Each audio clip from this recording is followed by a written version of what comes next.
चलिए current affairs start करते हैं अपना। 3 स्लाइड्स में आपके पास 5-6 करंट अफेयर्स अच्छे पढ़ने को हैं। सबसे पहला करंट अफेयर्स है मैरीटाइम कोऑपरेशन को बढ़ाना। मैरीटाइम कोऑपरेशन का सिंपल सा मतलब है इंडियन ओशियन एक बहुत बड़ा एरिया है जिसकी अगर आप बात करें तो इसके आसपास बहुत सारी कंट्री और इंटरनेशनल ट्रेड बहुत ज़्यादा इंडियन ओशियन से होते हुए जाता है। तो इंडियन ओशियन एक बहुत इंपॉर्टेंट सेगमेंट बनता है हमारी कंट्री के लिए। और इंडियन ओशियन इसलिए बहुत ज़्यादा फेमस माना जाता है क्योंकि इंडियन ओशियन की टोटल रिस्पॉन्सिबिलिटी अगर बात की जाए सुपर पावर के रूप में इंडियन ओशियन पे, तो सबसे बड़ी कंट्री से वेग मिलती है इंडिया। बाकी सब छोटे छोटे आइलैंड या छोटी छोटी कंट्री है। तो इंडिया की कहीं ना कहीं स्ट्रेटेजिक लोकेशन होने के कारण उसकी जिम्मेदारियां बढ़ जाती हैं। बट इंडिया भी अपनी वो जिम्मेदारियां निभा नहीं पाता। रीज़न है नेवल पावर में उसकी कमजोरी और आसपास बहुत सारी इंटरनेशनल कंट्रीज के नेवल बेस। तो नेवल बेस के होने के चक्कर में हम उस कॉपरेशन में साथ दे सकते हैं। हम परमानेंटली ग्लोबल मॉनिटर नहीं बन सकते। हम इंडियन ओशियन के आसपास कॉपरेशन कर सकते हैं। यूएसए को भी रहने देंगे, जापान को भी रहने देंगे, चाइना को भी रहने देंगे। हम कॉपरेटिव बिहेवियर अपनाएंगे।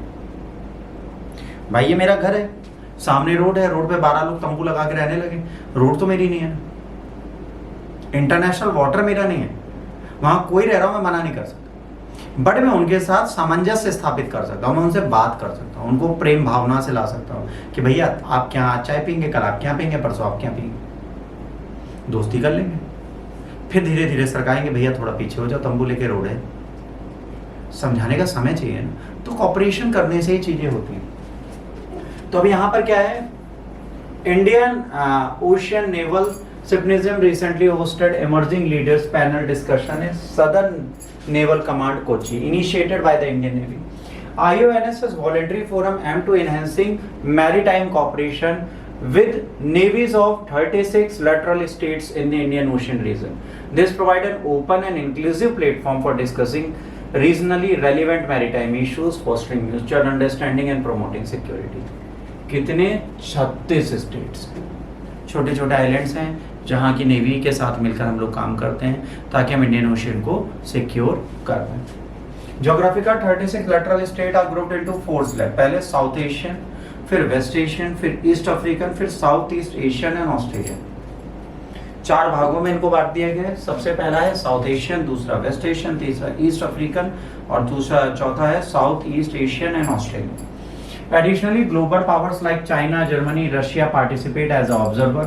अंडरस्कोर करते हैं, देखते हैं मैरीटाइम स्टेबिलिटी यहाँ पर है कि नहीं। यहाँ पर maritime security, disaster relief and counter piracy efforts लगाए जाते हैं। पायरेसी मतलब चोरी, ठीक है। इसके बाद आता है क्या, एक मास्टरपीस है जो घर पे वापस आया आसाम में, ठीक है। सिग्निफिकेंट हेरिटेज है जिसे बोलते हैं वृंदावनी वस्त्र। ये वृंदावनी वस्त्र था, एक सिल्क का था जो ब्रिटिश म्यूजियम लंदन में रखा था, है ना। और एंटिसिपेट टू एग्जिबिट इन असम इन 2027। ये 2027 में इंडिया वापस आया। ये कहाँ पर है, यूके के म्यूजियम में रखा है। इसका नाम है वृंदावनी वस्त्र। वृंदावनी वस्त्र सिल्क का बना हुआ है जिसमें बहुत सारी इमेजें उकेरी गई हैं, ठीक है। इसके बारे में बात चलिए। Vrindavani vastra is an exhibit silk textile woven in Assam depicting the childhood stories, divine pastime and the various event from the life of lord Krishna in Vrindavan. Vrindavan में लॉर्ड भगवान ने जो किया उन इवेंट्स को इन्होंने बारीकी से उकेरा है। Created under the guidance of reverend Vaishnav saint Srimanta Sankardev, ठीक है। Behest of the Koch king Nar Narayan या नर नारायण भाई साहब के समय का जब वे शासक थे उन समय पर इसको एक सेंट के द्वारा बनवाया गया, ठीक है।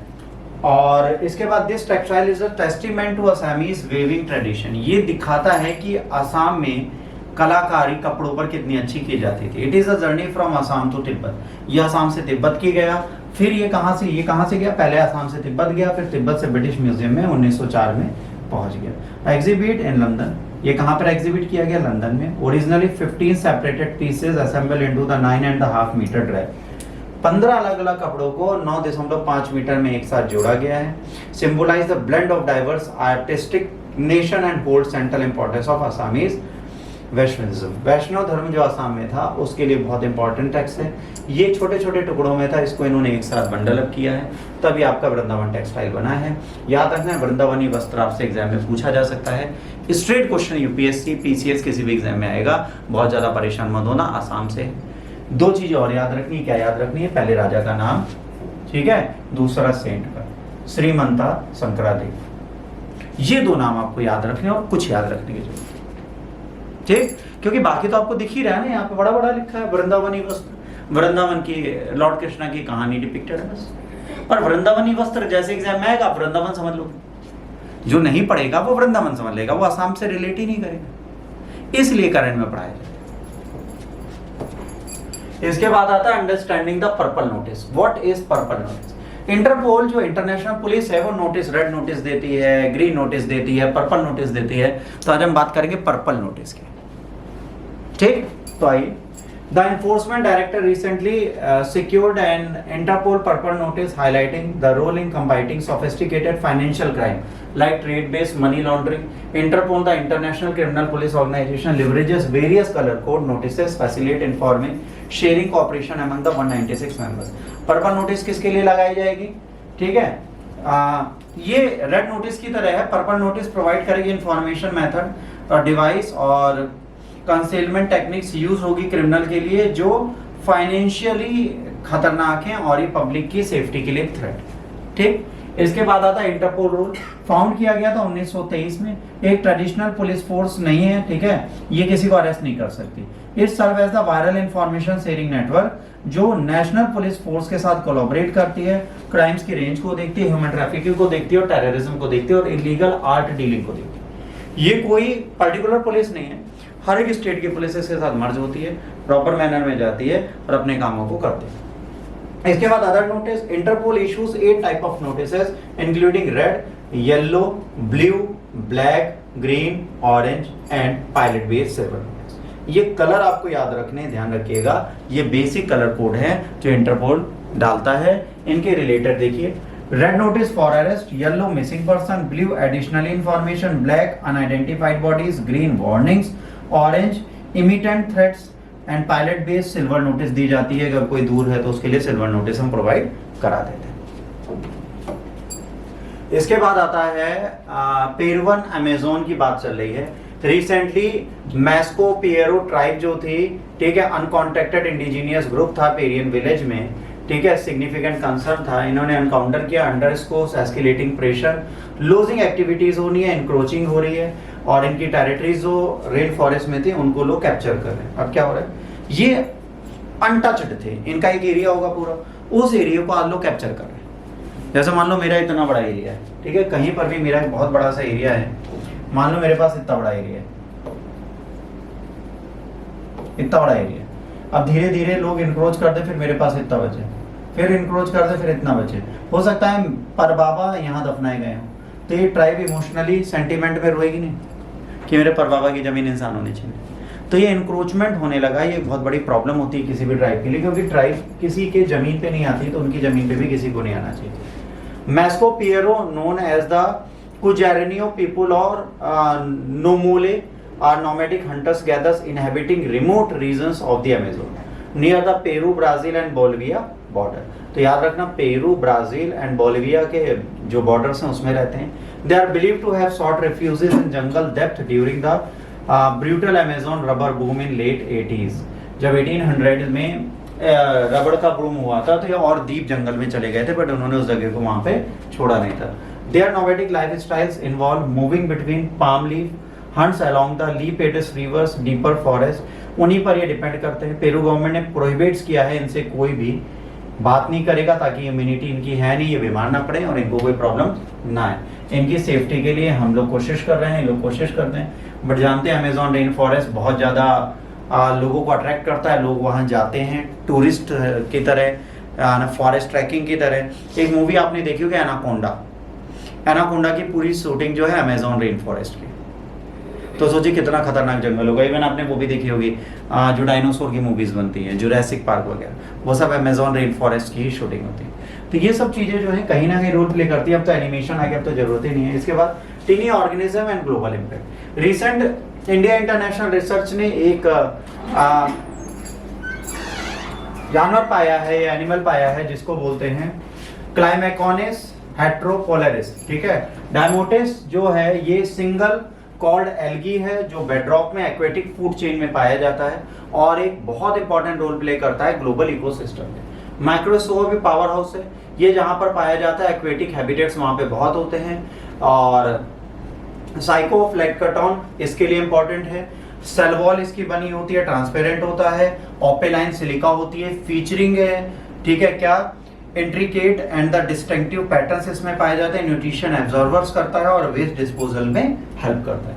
ऑक्सीजन प्रोड्यूस करता है, ये क्या करता है, प्लेनेटरी हेल्थ सही करता है, डिसॉल्व करता है कार्बन डाइऑक्साइड ऑक्सीजन के साथ ताकि फोटोसिंथेसिस चले। 50% of the world atmospheric oxygen annually इसी के थ्रू आती है, तो बहुत एसेंशियल है किसके लिए, जलीय जीवन के लिए, एक्वेटिक लाइफ के लिए अगर आपको जीना है तो इसकी जरूरत हमें पड़ेगी। एनवायरमेंटल इंडिकेटर्स हाईली सेंसिटिव है, जब पानी में चेंज आता है तो एक्सीलेंट इंडिकेटर है एक्वेटिक हेल्थ का। ये जितना प्रेजेंट होगा उतना अच्छा पानी होगा, जितना ये कम होगा उतना पॉल्यूटेड वाटर आपके सामने होगा, तो इसको देखना भी हमारे लिए एक जरूरी सेगमेंट बनता है। इसके बाद एक स्पीसीज का डिबेट चलेगा, एक्सपर्ट पैनल इंडिया में है, रिकमेंड करते हैं सुप्रीम कोर्ट को। एक ये जो पेड़ है, ठीक है, इसकी बात चल रही है आज की डेट में। एक ऐसी स्पीसीज है जो हमारी कंट्री में लाई गई जिसका नाम है Conocarpus tree, fast growing exotic species है ना, wild valued, it's year around, dark green, fragile and resilience. Invasive mangrove species है जो significant ecological and health risk को जन्म देती है। ये आजकल लगाए जा रहे हैं, सुंदरता के लिए कुछ नई चीजें की जाती हैं और वो नई चीजें जो होती हैं हमेशा खतरनाक होती हैं, ठीक। तो उन चीजों के लिए यहाँ पे बात चल रही है कि सुंदरता कैसे इसकी सही की जाए। नेटिव कहाँ है, tropical, Amazon and part of Africa का।